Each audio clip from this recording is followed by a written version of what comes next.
jutros je izgledalo kao da će kišiti. Ja sam došla spremna kad opet sunce. Neka sunca, a ja imam gošću koja mi je to prišapnula jer je sad upravo došla kod mene izvana. Ostajemo još malo na ribicama, ali ovaj put u onom umjetničkom svijetu. Sa mnom je umjetnica Antea Delpin. Dobrodošla. Hvala. Antea, ovo je tvoj kišobran. Tako je. Malo sam lagala da sam ja došla s njim. Što si ovo napravila? Ribice? Pa to su moje takozvane male ribe. Male ribe? Da. Na kišobranu? Ponavljaju se kroz slike ti motivi srdelica i onda kombiniram različite boje i tako. Odlično. Aha, čekaj šta mi tu piše. To je ime brenda Madelifi Art na trakici. Kišobrani su samo jedna od stvari koje ti radiš i ukrašavaš. Reci nam malo s čim se baviš. Pa sve je počelo biti sa slikarstvom i onda sam počela obrađivati te slike u programima na kompjuteru i prenositi na majice, na ruksake, na kišobrane, na maskice kad su bile aktualne i tako zapravo na bilo šta je primjenjivo. Funkcionalne bilo predmete. Kakve tekstile, jastučnice, širok spektar. I onda je to baš roba s potpisom, ti si akademska umjetnica. Tako je, da. Evo vidimo tu imaš i torbu sa ovim zgodnim frajerom, kako se zove, nilski konjic. Morski konjic. Nilski, čuj mene, morski konjic. Ovako stoji, onako gordo. Ponosno. Da, ponosno. Jako lijepo. Ovo nam je dar za gledatelje, tako, u našoj nagradnoj igri. Na kraju emisije nazovite i dobit ćete ovu prekrasnu sliku. To je zapravo art print. Nije original, ali je iz moje produkcije. Tako je. A ovo na podu? To je original. Na platnu Orada. Orada. To će vjerojatno prepoznati gledatelji. Pa evo, jedan je baš rekao u prilogu sa ribarnice do rada. Valjda kažu u Italiji do rada ili nešto tako. Evo imamo znači Oradu i na majicama razne printeve. Evo možemo i to pokazati. Tako je. Šareno je, veselo. Sipe, hobotnica i šampjer. Evo kojeg sam otvorila. Hobotnicu. Hobotnicu. Baš je zgodna. Antea, od kad se baviš s tim, gdje te ideje crpiš, pretpostavljam, u moru? Tako je, da. Pa zapravo bavim se od uvijek. Od kad sam bila u vrtiću, crtam i slikam i to se samo nastavilo. A ideje naravno da crpim u moru i u životu pokraj mora, u ribolovu. Ti ideš u ribolov često, jel? Pa sad malo rjeđe, ali idem, da. Više u lignjolov sad. Aha, na lignje. Po zimi sa obale zabacimo na večer, malo se okupimo i tako. Sa društvom, jel? Da. To skosavica ili šta, kako se ono zove? Pa je, da. Zapravo je sa obale jedna varijanta skosavice. Pojasni nam malo za ljude koji ne idu često u ribolov. Šta, imaš neku tunju, imaš mamac? Imam štap. Imam zapravo sa obale imam štap i te egi s kosavice i onda zabacimo sa obale, čekaš neko vrijeme da to potone i pomalo skosaš. Kakav je osjećaj kad je čuješ pa je napeto pa je izvadiš? Pa onako, ako je veći komad i malo izazuji, onda je to uvijek veselje. Slavlje nastane, ali dobar je osjećaj. Kako kada? Nekad da, nekad ne. Obično kad ju kreneš vaditi van i onda kad ju izbaciš te zna zapljusnut u lice. Evo još jedna ideja za sliku. Tako si i dobila ideje isto sa sonara, jel tako? Znači sa uređaja. Tako je. To je zapravo uređaj koji se koristi u brodovima za praćenje dna i kretanja ribe. I onda sam malo gledala to po ekranu i činilo mi se onako zgodno kao nekakva apstraktna slika.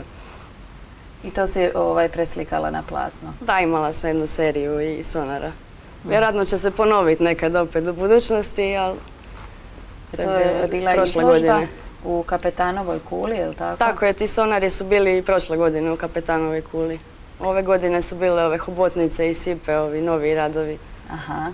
Imamo, može nam režija pustiti par fotografija da još prokomentiramo Antein rad. Evo, možeš nam reći što gledamo? To je moj atelje u Rijeci. Evo i tu su složene neke slike po podu, nešto visi na zidu i majice su izložene. Tamo radiš obično? Tamo radim, tako je. A na Pagu ljetuješ? Pa trenutno da. Više ne živim na Pagu, sad sam u Rijeci. Malo kombiniraš? Kombiniram, da. Kad se zasitim grada, onda dođem. Na otok. Što je ovo? To je hudica sa printom orade koju sam slikala na ovoj slici. Je li ovo atelje? Tako je. Aha, baš to mi je ovaj prednji dio koji služi zapravo kao izložbeni prostor, a iza ove pregrade onda imam onaj radni gdje lete boje po zidu. Nadam se da je to tamo nered, a ne ovako uredno. Da, tamo iza je. Evo ovog frajera. Jesi ga koristila na još nekim stvarima, predmetima? Na majicama uglavnom, zato što je ovako izduženi format. Ovo je hobotnica, je li tako? Da, tako je. Hobotnica je zapravo posljednja koju sam završila. Evo kišobrani, jako su zgodni. Je li se to dobro prodaje? Hoće ljudi Pa prošle sezone nije bilo kiše uopće, tako da nešto slabije, ali je super za poklon. Da, jako lijepi poklon. Reci mi, završila si srednju školu primijenjene umjetnosti u Rijeci i potom Akademiju primijenjene umjetnosti gdje? U Rijeci. Isto u Rijeci. Je li to te onako oduvijek vuklo to slikarstvo, ribice i to, ili se nekako to razvijalo? Pa zapravo na faksu sam neko duže vrijeme se bavila sa mozaikom i sa obradom drva. Pa sam imala jednu seriju nakita od naplavina sa tim mozaikom minijaturnim koji je bio umetnut unutra. Ali nekako nakon toga vratila sam se slikarstvu. To mi je ipak bio glavni predmet. I to uvijek kruži oko toga na kraju. To je tvoja prva ljubav, jel? Tako je. Makar se svi nekad odmaknemo i ne znam, svašta izrađujemo. Pa da, treba probati, jel? Vidim da te odvuklo malo, ali opet vezano uz more. Da, je. I te naplavine sam zapravo sama prikupljala. To mi je uvijek bilo zanimljivo. One komadiće stakla, naplavine, neke kamenčiće zanimljive. Tako da uvijek je more. More, izvor inspiracije. Da. Reci mi, može li se živjeti od toga u Hrvatskoj? Imamo puno mladih umjetnika i ima stvarno jako zanimljive ideje, ali pitanje je koliko tu truda, rada, moraš biti sam svoj majstor, menadžer, marketing, sve. Sve, točno to. Pa mislim da može, samo baš treba svu svoju energiju u to uložiti. I ako to stvarno voliš, mislim da to ljudi ipak prepoznaju. To nije 8-satni posao i dobiješ neku to je cijeli dan. Ima vjerojatno i onih oscilacija kad možeš malo više zaraditi pa manje. Pa je, ali ako ovako smisliš nekakve proizvode, onda možeš, ja mislim, kroz cijelu sezonu. Uvijek neko ili uređuje stan, ili bi za poklon majicu, ili kišobran, možda bi sliku neko za vjenčanje, pa ne znam, jednu zubarsku ambulantu sam upremila, tako da nađe se. Pomažu li ove društvene mreže u tome? Naravno, da.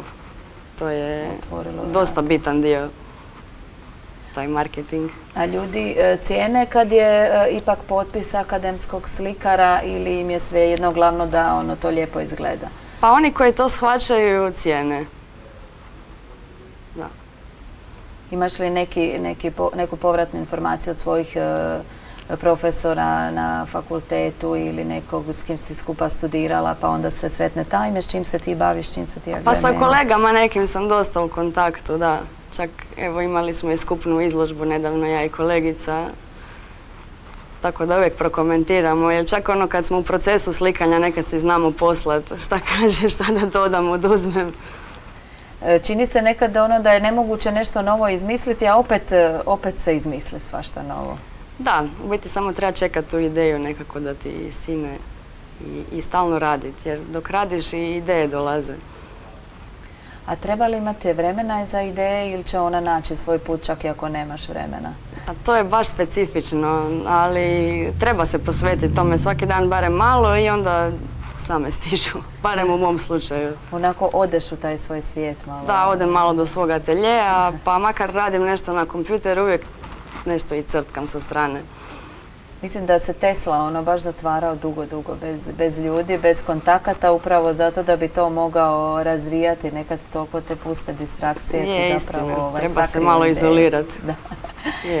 Ja bi baš bi volila ovako, mogla bi jednostavno svima samo reći idem sad u sobu, dirajte me 2-3 sata da mi padne neka dobra ideja na pamet.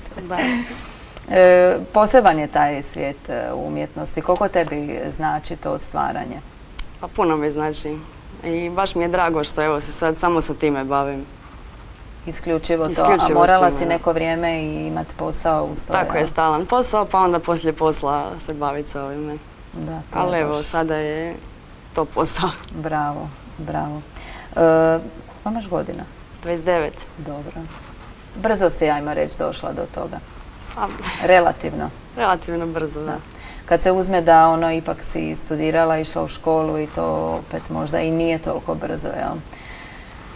Pa dobro, sve u svemu ja sam zadovoljna, tako da... To je najvažnije, to je najvažnije.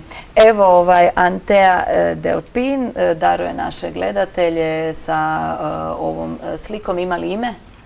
To su male ribe, ne znam točno koji broj, ali je i serija malih riba. Serija male ribe. Ko što se ove na kišobranu, samo su tu druge boje, ljubičaste i plave i turkizne.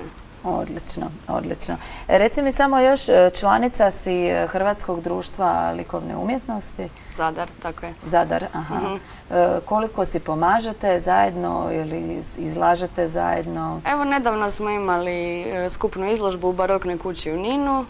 A ja sudjelujem svaki put kad se ukaže nekakva prilika i zadovoljna sam sa članstvom.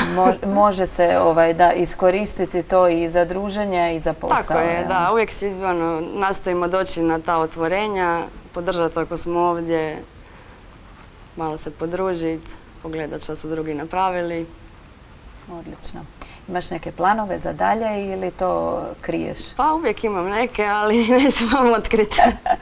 Dobro, ništa, pratit ćemo te pa ćemo mi vidjeti što si novo izmisla, neku novu vrstu ribe. Da, može. Antea, hvala ti puno na gostovanju. Hvala vama.